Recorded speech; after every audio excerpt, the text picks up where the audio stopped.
लाल सलाम ज्ञान अभिवादन सबैलाई। आज शिक्षक महासङ्घको आज 15औं दिन भइसक्यो। 2081 सालमा सुरु गरेको शिक्षक महासङ्घको आन्दोलन राज्यले नसुन्दा 82 साल पार भइसक्यो। तीसौं हजारौँभन्दा बढी सङ्ख्यामा उपस्थित शिक्षकहरूको फाइदा उठाइरहेका छन्। फेरि कसले राज्यले शिक्षा प्रणालीले भनेको छ 2 वैशाख 2 गतेदेखि नयाँ भर्ना सुरु भनेको छ।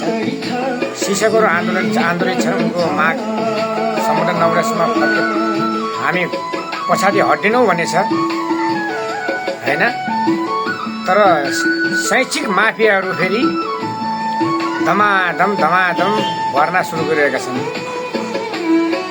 निजी विद्यालयका शैक्षिक माफियाहरू हैन। यो कतै राज्यको पोलिसी त होइन भने क्या। सामुदायिक विद्यालयका शिक्षकहरूको मागलाई अनसुना गर्ने निजी विद्यालयका धमाधम विद्यार्थीहरू भर्ना भइरहेको भन्ने रेडियोमा जानकारी बिहान थाहा संसारमा होइन। रेडियो सिआइएनमा भन्ने यी मिडिया कर्मीहरू पनि कहाँ कम छन् त। यो सब शैक्षिक माफियाहरू पनि राज्यको ढुकुटीबाट तलब खाने, जनताको करबाट आएको करबाट तलब खाने, सामुदायिक विद्यालयमा